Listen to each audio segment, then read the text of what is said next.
Sudah terlihat slide-nya?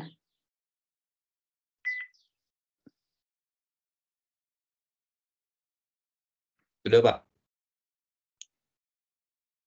Bahasan kita di pertemuan ke-12 ini tentang finite state machine dan flip-flop. Dua hal ini merupakan konsep dasar yang kita gunakan di bahasan Celo 4 ini tentang rangkaian sekuensial. Di pertemuan 12 ini nanti akan ada kuis dengan bobot 2%. Kemudian nanti tugasnya di pertemuan 13 ya.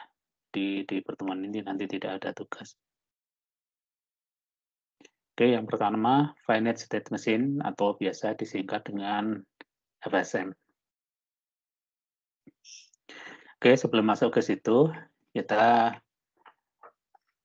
coba ketahui terlebih dahulu apa bedanya rangkaian sekuensial dengan rangkaian kombinasional. Rangkaian kombinasional adalah yang kemarin sudah kita pelajari di CLO 3, di mana kita tahu di situ kalau ada sebuah rangkaian, kemudian ada input, maka kalau inputnya kita ubah-ubah, maka outputnya langsung ikut berubah saat itu juga, ya, tanpa ada instruksi apapun, dia langsung berubah. Kalau rangkaian sekuensial, tidak seperti itu. Output itu bisa berubah jika ada kendalinya. Dalam hal ini adalah ada clock yang akan mengendalikan kapan output itu harus berubah. Jadi kalau inputnya diubah-ubah, kalau clock-nya belum jalan, ya outputnya belum berubah. Itu rangkaian sekuensial. Nah, di sini nanti kita akan gunakan state atau status. Jadi akan ada present state, status saat ini, nanti diberi notasi dengan QT, dan ada status yang akan datang atau next state. Biasanya ditulis dengan QT plus 1. Jadi ada dua ya, present state kondisi saat ini, dan next state kondisi yang akan datang. Kalau contoh komponen yang disebut masuk ke dalam rangkaian kombinasional, contohnya adalah ALU, adder, decoder, MUX, ya, multiplexer, dan sebagainya. Kalau di rangkaian sekuensial, contohnya adalah CPU, kemudian flip-flop. Flip-flop itu sebuah rangkaian yang outputnya ada dua, di mana output dua itu saling bergantian. Nah, itu berubahnya nanti dikendalikan oleh clock. Ya. Kemudian kalau di dunia manusia, kita ada memori, ya, ada otak, sehingga apa yang akan kita lakukan berikutnya itu akan dipengaruhi oleh kondisi saat ini. Apa yang kita lakukan besok dipengaruhi oleh kondisi saat ini. Jadi bisa jadi ada perbedaan status antara kondisi saat ini dengan yang berikutnya. Jadi intinya di rangkaian sekuensial itu ada memori yang menyimpan kondisi saat ini.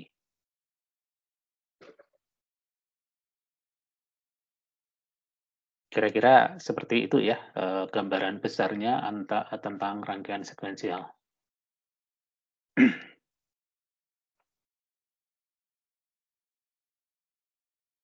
Nah, rangkaian sekuensial secara garis besarnya itu ada yang disebut dengan sinkron dan asinkron. Kalau sinkron, maka di rangkaian itu hanya akan ada satu pengendali atau hanya akan ada satu clock. Jadi seluruh komponen itu dikendalikan oleh satu clock. Kemudian jenis yang kedua, asinkron, itu masing-masing rangkaian, masing-masing komponen itu punya clock masing-masing. Jadi jalannya masing-masing. Oke. Nah, yang akan kita pelajari nanti lebih ke arah yang model sinkron ini. Seperti yang ada di komputer, itu clock-nya hanya satu, ya. Kita tahu kalau, spesifikasi CPU misalnya clock-nya 2 GHz misalnya ya. Jadi satuan clock biasanya dalam, Hz atau hertz ya, 2 GHz, 1,2 GHz dan seterusnya. Itu adalah banyaknya clock. Nah, kebanyakan di komputer itu modelnya yang sinkron ini ya. Kemudian ini gambaran besar blok diagram untuk model yang sinkron. Jadi di sini kita lihat ya, ada bagian yang disebut dengan control section, bagian yang mengontrol, dan ada yang disebut dengan data section atau bagian data.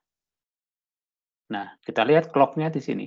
Control section dengan data section ini dikendalikan oleh satu clock yang sama. Artinya kedua bagian ini aktif secara bersama-sama. Nah, kalau control section ya di sini ada control input, control condition, ya. Kemudian di bagian data ada data input, ada data output.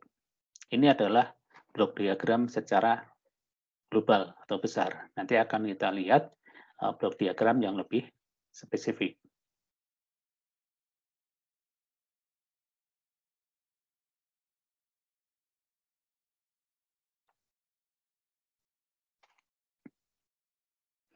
Nah, untuk model sinkron atau synchronous, ini nanti akan ada beberapa komponen yang kita pelajari. Di dalamnya nanti akan ada yang disebut dengan flip-flop, ada register, ada counter,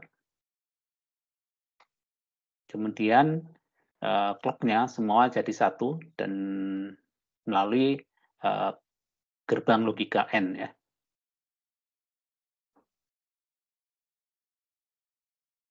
Oke, kemudian ini untuk gambaran model yang asinkron, di mana model asinkron ini karena kontrolnya lebih dari satu, tentunya itu akan menyebabkan kesulitan tersendiri ya. Jadi kontrol lebih dari satu itu setiap unit itu dikendalikan oleh clock masing-masing, sehingga harus ada sinkronisasi atau koordinasi yang bagus antara satu unit dengan unit yang lain. Nah, plus minusnya tentu ini kebalikan dari model yang sinkron.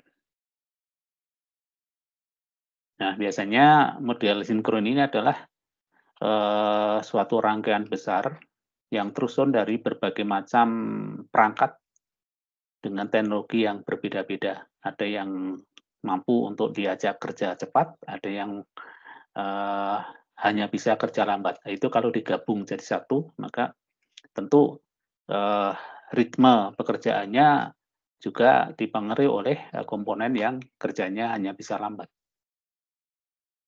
Sedangkan kalau di komponen yang sinkron, itu kemampuan setiap unit itu akan seragam. Diajak cepat misalnya dengan clock yang cepat ya semuanya bisa. Jadi kalau asinkron relatif kecepatan setiap unit itu beda-beda. Oke, itu ya pengertian singkat tentang sinkron dan asinkron. Nah, kita mulai dengan contoh rangkaian sekuensial. Contoh yang pertama di sini adalah sebuah counter. Counter itu urutan ya, urutan bilangan. Bukan counter HP yang untuk jual beli HP, bukan ya. Counter ini yang dimaksud adalah sebuah urutan bilangan. Counter yang pertama ini counter up. Counter up itu ya nilai bilangannya naik terus. Nah, di dalam penggambaran rangkaian sekuensial, ini akan ada namanya status. Status itu disimbolkan dengan lingkaran. Kemudian di dalam status itu ada yang disebut dengan variabel, variabel dari status tersebut. Nah, di contoh ini variabelnya ABC sehingga ada 3 bit, biasanya ditulis dalam biner ya, angka biner. Jadi karena ini counter, maka kita bisa lihat di paling ujung ini 011 berarti nilainya adalah 3, ini 100, ini 4, kemudian 5, kemudian 6, kemudian 7, setelah 7 kembali lagi ke 0, karena ini counternya 3 bit ya, 3 bit biner. Nah, kemudian di sini kita lihat ada tulisan PS, PS itu singkatan dari present state, kemudian NS itu next state. Oke. Nah, ini adalah counter up, artinya dia hanya satu arah naik terus. 3, 4, 5, 6, 7, 0. Dari 0 nanti akan 1, 2, 3, kembali lagi ke sini. Jadi di contoh ini posisi presidennya adalah di status 5 ya, 101. Maka setelah 5 dia akan kembali ke 6, 1, 1, 0. Nah, ini kalau kita gambarkan dengan blok diagram, maka di sini ada next state forming logic sama memori. Memori di sini adalah yang menyimpan status saat ini. Nah, di contoh yang pertama ini, kalau counter dijalankan, dia tanpa input apapun, dia akan otomatis jalan naik ya, tanpa input apapun. Maka kita lihat di blok diagramnya, di memori ini ya, menyimpan present state, maka present state ini akan masuk ke next state forming logic, membentuk state berikutnya. Dalam hal ini adalah jadi up ya, counter up, jadi plus 1, maka dia akan jadi next state, state berikutnya. Jadi gambarnya hanya seperti ini, dia akan terus-menerus looping. Ini contoh rangkaian sekuensial yang pertama, yang berupa counter up, hanya satu arah.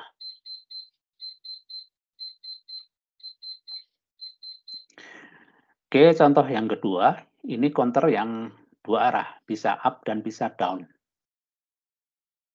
Nah, kita lihat untuk up atau down, ini ada variabel lain yang jadi penentu. Jadi misalnya ya, ini present state-nya di 101, kondisi saat ini di 101, dia akan berpindah ke 110 jika mendapatkan inputan X. Ya, jadi dia akan pindah ke 110 hanya jika dapat inputan X. Jadi setiap dapat inputan X, dia akan naik ya. Ini dari 110 ke 111 ada X ya. Kalau dapat input X, dia jadi counter up. Tapi kalau 101 ini dapat inputan X aksen, maka dia menjadi counter down. Ya. Oke. Jadi X aksen itu menyebabkan arah counternya turun, X arah counternya naik. Oke, ini sudah sedikit berbeda kan dengan yang model yang pertama. Kalau yang pertama tadi, ini hanya up saja, tidak bisa down. Ya, sehingga tidak perlu input. Nah, kalau contoh yang kedua ini bisa up, bisa down counternya. Sehingga untuk up atau down ini ada syaratnya. Ya, jadi misalnya next state ini, kalau sebelumnya 101, untuk bisa jadi 110, itu bisa diperoleh jika syaratnya adalah X, dapat input X. Kalau counter down, jika syaratnya dapat input X aksen.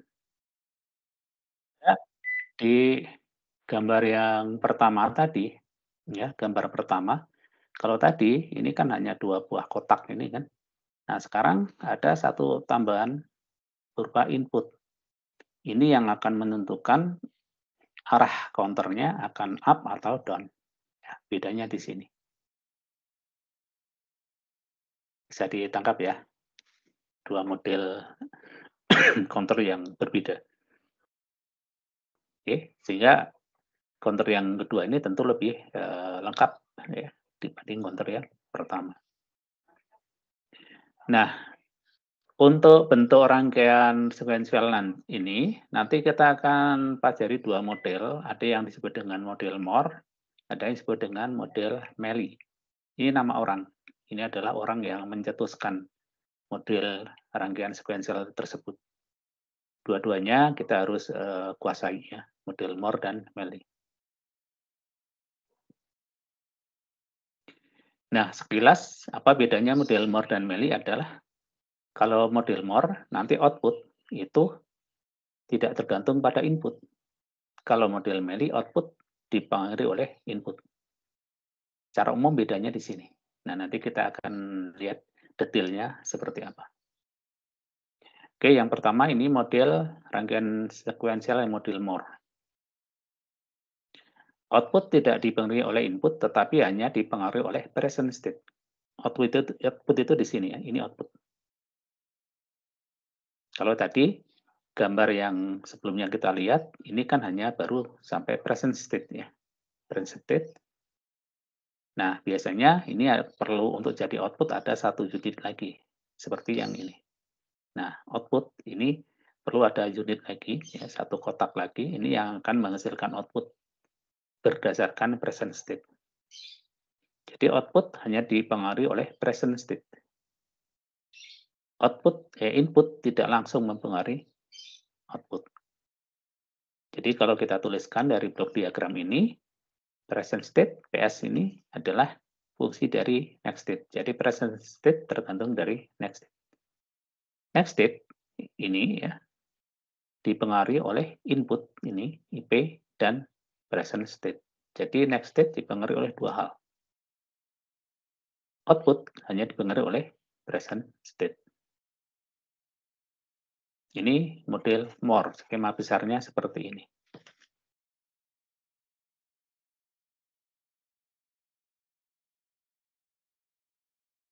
Oke, sejauh ini bisa ditangkap?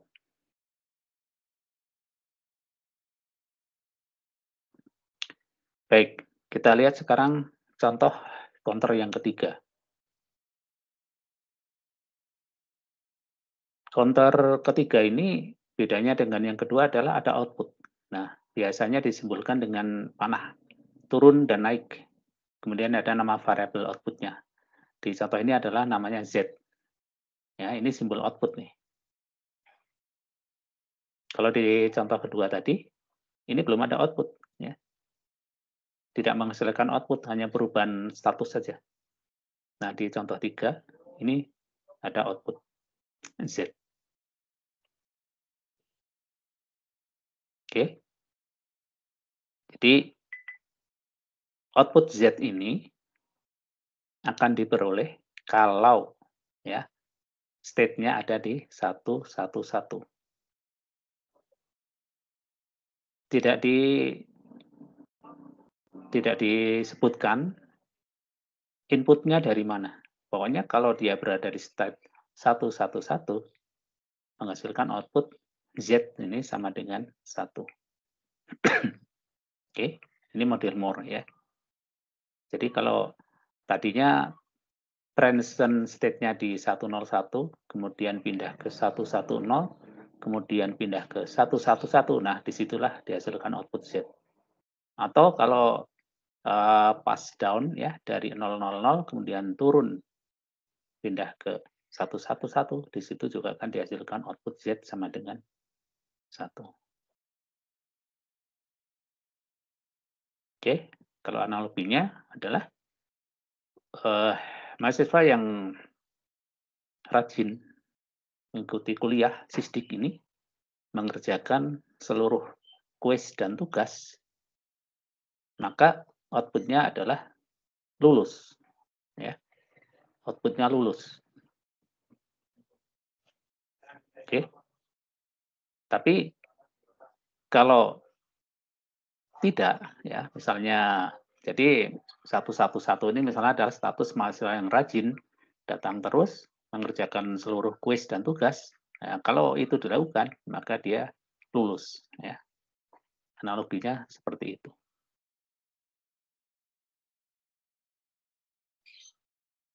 Bisa diikuti ini model Moore seperti ini ya. Jadi ada input, kemudian ini output, tapi output tidak dipengaruhi oleh input. Di sini juga output ini tidak dipengaruhi input, artinya inputnya X-nya berapa ya, apakah X atau X aksen nggak pengaruh. Pokoknya kalau di 111 dia menghasilkan output.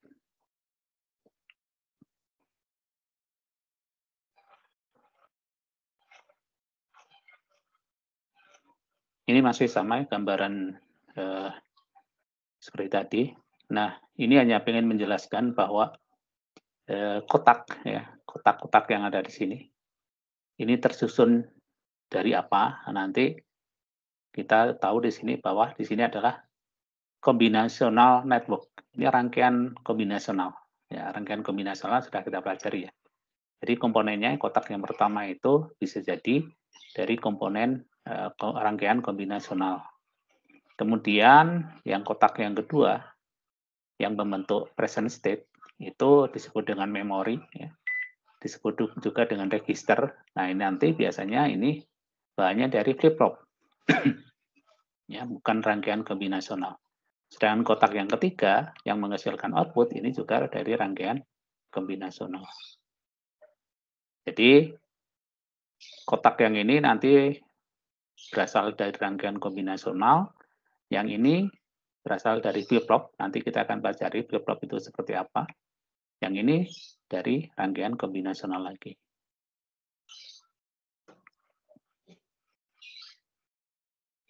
Itu model yang pertama ya, model Moore. Apakah ada yang mau ditanyakan?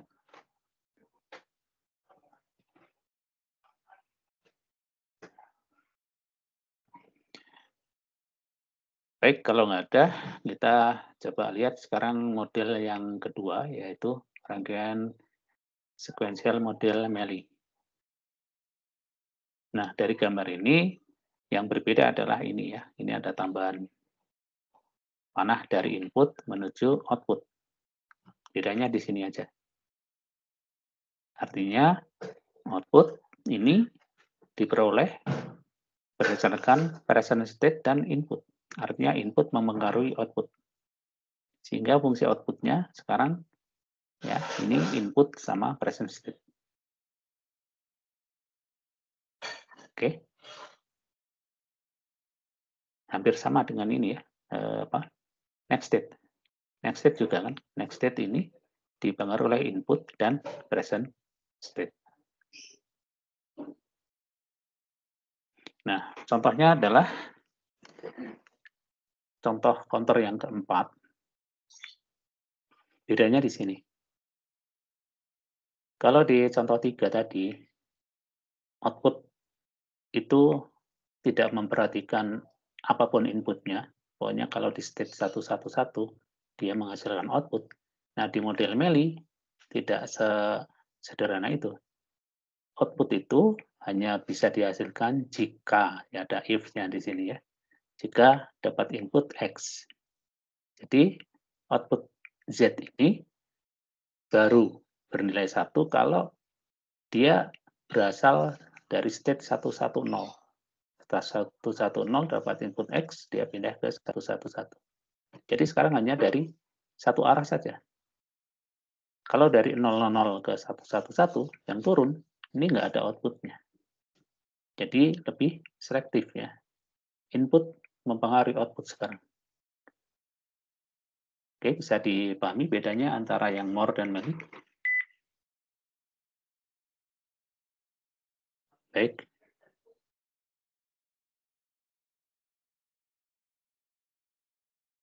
Ini gambaran yang lain ya.